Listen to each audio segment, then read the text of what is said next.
राम राम भाई, जय हिंद साथियों। मैं मंजीत यादव भाई अभी दिल्ली पुलिस में वर्किंग हूँ। आप सभी का हमारे चैनल पर स्वागत है। दोस्तों, सपनों की वर्दी को यानी वर्दी को हासिल करने के लिए जो सपना देख रहे हैं हम वर्दी पहनने का, उसके लिए एक बहुत ही बेहतरीन वैकेंसी आ चुकी है आपकी सीआईएसएफ में।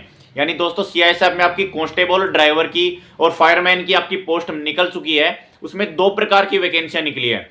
एक दोस्तों कांस्टेबल और ड्राइवर की डायरेक्ट रिक्वायरमेंट की भर्ती निकली है। इसके अलावा एक कांस्टेबल और ड्राइवर की, ड्राइवर कम ऑपरेटर की, पंप ऑपरेटर की आपकी वैकेंसी निकली है। इसमें दो वैकेंसी आपकी, दो टाइप की, टोटल 1124 वैकेंसी आपकी निकली है। अब इसमें दोस्तों हम आपको बताने वाले हैं कि इसमें कौन कौन फॉर्म अप्लाई कर सकता है, कैसे कैसे इसकी क्या क्या प्रोसेस रहेगी, क्या इसका एग्जाम में सिलेबस आता है, फिजिकल के टाइम पे क्या क्या प्रोसेस होती है और कौन कौन इसका फॉर्म भर सकता है, क्या क्या एज लिमिट रहने वाली है। तो टोटल सारी जानकारी आज हम इस वीडियो में आपको बताने वाले हैं। तो दोस्तों, बिना देरी करते हुए वीडियो शुरुआत करते हैं। देखिए दोस्तों, मैंने आपको बताया टोटल 1124 वैकेंसी आपकी रहने वाली है। आपके फॉर्म कब से ऑनलाइन स्टार्ट हो गए हैं? आपके फॉर्म 3 फरवरी से लेकर और 4 मार्च तक आपके फॉर्म ऑनलाइन भरे जाने वाले। आप 3 फरवरी से लेकर 4 मार्च के रात के 11:59 तक टिल रात तक, मतलब 12 बजे तक आप अपने ऑनलाइन फॉर्म सबमिट कर सकते हैं, क्योंकि ये फॉर्म ऑनलाइन भरे जाने वाले हैं। तो आप सीआईएसएफ की रिक्रूटमेंट की जो साइट है, उस ऑफिशियल वेबसाइट पे विजिट करके आप अपने ऑनलाइन फॉर्म फिलअप कर सकते हैं। अब भाई इसमें एक चीज, मेन चीज ये ध्यान रखने की है, इसमें दो वैकेंसी मैंने आपको बताई है, दो टाइप की वैकेंसी निकली है। एक तो कांस्टेबल ड्राइवर की, एक कांस्टेबल ड्राइवर कम पंप ऑपरेटर की जो वैकेंसी निकली है। तो क्या हम इसमें दोनों के फॉर्म के लिए अलग अलग अप्लाई करना पड़ेगा, एक साथ अप्लाई कर सकते हैं? आपका ये कंफ्यूजन भी दोस्तों दूर कर देते हैं। इसमें ऐसा है दोस्तों कि आपको एक ही फॉर्म अप्लाई करना है, बट उसमें आपको प्रेफरेंस मांगी जाने वाली है आपके पास से कि आप कौन सी चीज को पहले प्रेफरेंस देना चाहते हैं। आप डायरेक्ट रिक्रूटमेंट के थ्रू आने चाहते हैं, जो फायर सर्विस में डायरेक्ट कम पंप ऑपरेटर की, जो फायर सर्विस के अंदर कांस्टेबल ड्राइवर की वैकेंसी निकली है, उसके थ्रू जाना चाहते हैं। तो आपकी इन दोनों वैकेंसियों में से पहली प्रेफरेंस आप किसको देना चाहते हैं, वो आपको खुद को चूज करनी पड़ेगी। तो इस हिसाब से आपको खुद को ऑनलाइन एप्लीकेशन जब फॉर्म फिलअप करने जाएंगे, तो उस टाइम आपको बताना पड़ेगा कि भाई मेरे को तो पहले वैकेंसी डायरेक्ट देनी है और दूसरी मुझे फायर सर्विस की देनी है। अब दोस्तों बात करते हैं कि इसका फॉर्म कौन कौन अप्लाई कर सकता है। यानी दोस्तों, इसकी एज लिमिट आपकी क्या रहने वाली, सबसे उससे बात करते हैं। सबसे पहले देखिए दोस्तों, आपकी एज लिमिट इसमें सीआईएसएफ ने डिसाइड किया है कि आपकी मिनिमम एज 21 साल होनी चाहिए और आपकी मैक्सिमम एज है जो 27 साल होनी चाहिए। अब वो एज लिमिट कब से काउंट की जाने वाली है? जब आपके फॉर्म ऑनलाइन भरना बंद होने वाले हैं, यानी 4 मार्च को आप 2025 की जो आपकी कट ऑफ डेट है, जिस दिन फॉर्म आपके ऑनलाइन होना बंद हो जाएंगे, उस तारीख तक आपकी मिनिमम एज 21 साल होनी चाहिए और मैक्सिमम एज आपकी 27 साल हो सकती है। अब बात करते हैं दोस्तों, इसको फॉर्म भरने के लिए एज लिमिट की बात होगी। अब बात करते हैं कि इसके फॉर्म भरने के लिए अपने पास क्या क्या सर्टिफिकेट वगैरह होने चाहिए। तो देखिए दोस्तों, उसके लिए मिनिमम सीआईएसएफ ने डिसाइड किया आपके पास 10th पास होना जरूरी है, यानी आप मिनिमम 10th पास तो होने जरूरी है। इसके अलावा दोस्तों आपके पास लाइसेंस होना जरूरी है। लाइसेंस भी कौन से होने जरूरी है दोस्तों? सबसे पहले आपके पास एलएमवी लाइसेंस यानी लाइट मोटर व्हीकल लाइसेंस होना चाहिए। फिर उसके बाद आपके पास एचएमवी लाइसेंस यानी हैवी मोटर व्हीकल लाइसेंस भी आपके पास होना बहुत जरूरी है। अब इसकी लाइसेंस की इन्होंने एक्सपीरियंस भी मांगा है। एक्सपीरियंस कितने साल का होना चाहिए दोस्तों? वो आपके 3 साल का होना चाहिए। अब इसमें समझने की बात यह है दोस्तों कि वो हैवी लाइसेंस का 3 साल का एक्सपीरियंस होना चाहिए या लाइट मोटर व्हीकल लाइसेंस का 3 साल का एक्सपीरियंस होना चाहिए।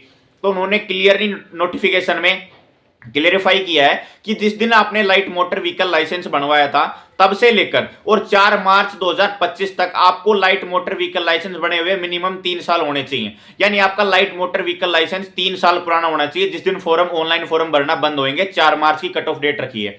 तो हैवी लाइसेंस की बात नहीं है दोस्तों। यहाँ पे हैवी लाइसेंस आप 1 साल बाद भी बनवाया होगा तो वो 2 साल तक चल सकता है, यानी 2 साल का भी हो आपके पास एक्सपीरियंस, कोई दिक्कत नहीं है। But light motor vehicle licence की कट ऑफ डेट है कि आपकी 3 साल पुराना होना चाहिए। तो लाइसेंस आपके पास 3 साल पुराना होना ही होना चाहिए। अब दोस्तों बात करते हैं कि इसमें क्या क्या प्रोसेस से हमको गुजरना पड़ेगा। दोस्तों, जैसे आपने ऑनलाइन फॉर्म फिलअप कर दिया, कुछ समय बाद आपके एडमिट कार्ड आएंगे। एडमिट कार्ड किसके आएंगे? सबसे पहले आपके एग्जाम के नहीं, आपके फिजिकल कंडक्ट करवाए जाएंगे। यानी सबसे पहले आपके फिजिकल होने वाले हैं। सबसे पहले आपका फिजिकल एंट्रेंस टेस्ट लिया जाएगा, उसी दिन आपका डॉक्यूमेंट वेरिफिकेशन होएगा और उसके बाद आपका क्या होएगा? ट्रेड टेस्ट होएगा। ट्रेड टेस्ट के बाद जो बच्चे फिजिकल क्वालिफाई कर लेंगे, जो डॉक्यूमेंट में क्लियरफाई हो जाएंगे, और जो ट्रेड टेस्ट यानी आपका जो ड्राइविंग टेस्ट होता है जिसको हम ट्रेड टेस्ट बोलते हैं, वो आप क्वालिफाई कर लेंगे। उसके बाद आपका एग्जाम लिया जाएगा। In computer based test written exam आपका लिया जाने वाला है। रिटर्न एग्जाम में जो बच्चा क्वालिफाई कर लेगा उसका लिया जाएगा आपका मेडिकल एग्जामिनेशन, यानी डिटेल मेडिकल एग्जामिनेशन आपका कंडक्ट करवाया जाएगा, जिसमें आपकी आंख, नाक, कान, पूरे बॉडी चेकअप की जाएगी, आपके सब चीजें जांच की जाएंगी, मेडिकल एग्जाम होगा। फिर उसके बाद आपका फाइनल रिजल्ट आएगा और उसके बाद आपको जो चॉइस है आपकी ज्वाइनिंग लेटर आपको दे दिया जाएगा। तो आपकी रिक्रूटमेंट प्रोसेस ये इसमें ये होती है, जैसे मैंने बताया सबसे पहले आपका फिजिकल, फिर डॉक्यूमेंट वेरिफिकेशन होता है, फिर उसके बाद आपका ट्रेड टेस्ट होता है, रिटन एग्जाम कंडक्ट करवाया जाता है और फिर उसके बाद आपका मेडिकल एग्जाम कंडक्ट करवाया जाता है और उसके बाद आपका फाइनल रिजल्ट आ जाता है और आपको ज्वाइनिंग दे दी जाती है। तो ये टोटल आपकी प्रोसेस रहने वाली है। अब दोस्तों बात करते हैं कि जब आप फिजिकल देने जाएंगे, यानी सबसे पहली प्रोसेस की, जब आप फिजिकल देने जाएंगे तो उस टाइम आपके पास क्या क्या डॉक्यूमेंट होने चाहिए और फिजिकल के अंदर क्या क्या होता है वो चीजें बात करते हैं। देखिए दोस्तों, जो भी बच्चा अप्लाई कर रहा है सबसे पहले उसकी हाइट मिनिमम 167 सेंटीमीटर होना जरूरी है, यानी 167 सेंटीमीटर आपकी हाइट होना चाहिए। इसके अलावा दोस्तों आपकी चेस्ट देखी जाती है, बिना फुलाई चेस्ट आपकी 80 सेंटीमीटर और फुलाने के बाद आपकी 85 सेंटीमीटर, यानी 80 से 85 सेंटीमीटर के बीच बिना फुलाई 80 और फुलाने के बाद 85 सेंटीमीटर आपकी चेस्ट होना चाहिए और हाइट आपकी 167 सेंटीमीटर होना बहुत जरूरी है। इसके बाद दोस्तों आपकी होती है रेस। रेस कितनी होती है दोस्तों? आपकी 800 मीटर की रेस होती है जो 3 मिनट और 15 सेकंड के अंदर आपको कंप्लीट करनी होती है। तो टोटल इसमें ज्यादा लंबी रेस नहीं है, छोटी रेस है, सभी बच्चे इजीली क्वालिफाई कर लेते हैं। आपकी 800 मीटर की रेस होगी जिसके लिए आपको समय दिया जाने वाला है 3 मिनट और 15 सेकंड का। इसके बाद दोस्तों आपकी हाई जंप और लॉन्ग जंप कंडक्ट करवाई जाती है, यानी इसके बाद आपकी हाई जंप लॉन्ग जंप होती है, वो होती है दोस्तों आपकी 11 फीट की, 11 फीट की होती है। उसमें सिर्फ आपको एक चांस नहीं, यहाँ 3 चांस दिए जाते हैं। अगर आप पहले चांस में नहीं कूद पाते हैं 11 फीट, दूसरे में नहीं कूद पाते हैं, तो आप 3 चांस ले सकते हैं। 3 चांस तक आपको हाई जंप 11 फीट क्लियर करके दिखानी होगी। उसके बाद दोस्तों आपकी होती है हाई जंप।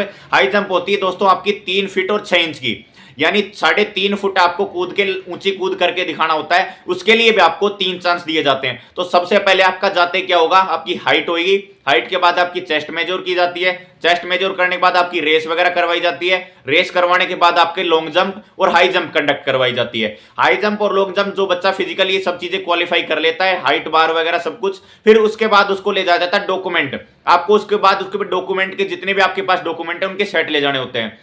अब वो आपको क्या क्या लेके जाने हैं उस टाइम फिजिकल के टाइम, देखिए दोस्तों आपके पास 4 कलर फोटोग्राफ होनी चाहिए। जो आपने फोरम में अप्लाई किया था वो उस टाइम से 3 महीने पुरानी नहीं होनी चाहिए। तो जो आपने फोरम में अप्लाई कर रहे हो फोटो, वही फोटो आपके पास होनी चाहिए, 4 होनी चाहिए। इसके अलावा आपके पास 10th मार्कशीट होनी चाहिए ओरिजिनल और उसकी फोटोकॉपी होनी चाहिए। ऐसे आपके पास जो ड्राइविंग लाइसेंस है उसका आपके पास लाइट मोटर व्हीकल लाइसेंस की और heavy motor vehicle licence original भी होने चाहिए और उनकी फोटो भी होनी चाहिए। इसके अलावा दोस्तों आपके पास होने चाहिए हाइट और मोटर व्हीकल लाइसेंस आपकी बात हो गई। उसके बाद आपके पास होने चाहिए दोस्तों कास्ट सर्टिफिकेट, यानी कास्ट सर्टिफिकेट जिस कास्ट से आप अप्लाई कर रहे हैं। जो बच्चा यूआर से उसको कास्ट सर्टिफिकेट की जरूरत नहीं होती है। जो कैंडिडेट ओबीसी एससी एसटी से बिलोंग कर रहे हैं उन कैंडिडेट को जरूरत पड़ती है अपनी कास्ट सर्टिफिकेट की, तो उनके पास ओरिजिनल कास्ट सर्टिफिकेट भी होना चाहिए।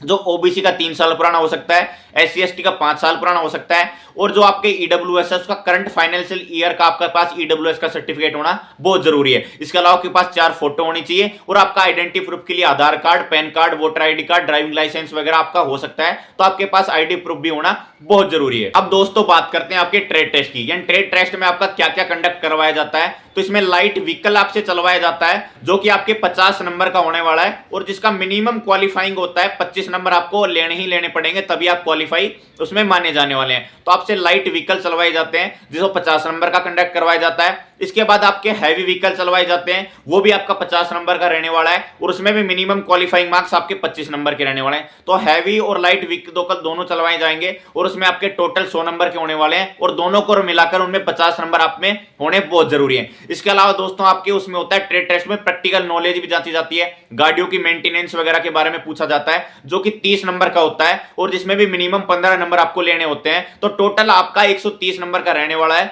जिसमें आपको लगभग 65 नंबर 50% नंबर आपके लेने वाले हैं ट्रेड टेस्ट में। तो मिनिमम आपको 50% क्वालिफाई होने के लिए लेने पड़ेंगे। टोटल आपका 130 नंबर का ट्रेड टेस्ट रहता है। अब दोस्तों बात करते हैं मेन आपकी जो सीबीटी कंप्यूटर बेस्ड टेस्ट जिसको हम बोलते हैं रिटन एग्जाम, वो होता है आपका ऑनलाइन होने वाला है जिसके लिए आपकी इसके अंदर कोई नेगेटिव मार्किंग नहीं रहने वाली है और टोटल 120 मिनट का यानी 2 घंटे का आपको समय दिया जाने वाला है। तो उसमें आपका सिलेबस क्या क्या आता है देखिए दोस्तों, उसमें आपकी जीके 20 नंबर की आती है, मैथ भी 20 नंबर की आती है। कुछ बच्चे इंग्लिश चूज करना चाहते हैं, कुछ हिंदी चूज करना चाहते हैं, तो आप एक चूज करनी पड़ेगी आपको कि इंग्लिश करना चाहते हैं, हिंदी करना चाहते हैं, वो भी आपकी 20 नंबर की आने वाली है। इसके अलावा दोस्तों आपकी आने वाली है एनालिटिक एप्टीट्यूड, वो भी 20 नंबर की आने वाली है। इसके अलावा एबिलिटी टू ऑब्जर्व वो भी 20 नंबर की आने वाली है। तो टोटल आपके 100 क्वेश्चन और 100 मार्क्स के होने वाले हैं, जिसमें नेगेटिव मार्किंग नहीं है, और 120 मिनट आपको टोटल उस टाइम एग्जाम देने के लिए दिए जाएंगे। आपका ऑनलाइन एग्जाम होएगा बाकायदा, उसके बाद आपकी आंसर की आएगी, आंसर की आने के बाद आपका रिजल्ट आएगा, और फिर उसके बाद आपका मेडिकल एग्जाम होगा। जो मेडिकल एग्जाम में क्या है, 2 गुना कैंडिडेट को बुलाया जाएगा। जितनी वैकेंसी आपकी 1124 है, उसके लगभग मतलब 2200 से 2300 बच्चे आपके 2 गुना कैंडिडेट को आपको बुलाए जाने वाले हैं, उसमें किसमें, मेडिकल के लिए। फिर आपका फाइनल रिजल्ट आ जाता है, ऐसे आपको ज्वाइनिंग मिल जाती है। इसके अलावा भी दोस्तों आपके कोई डाउट रह गए हो तो आप कमेंट बॉक्स में डालना, आपके रिप्लाई जरूर करेंगे। जय हिंद साथियों।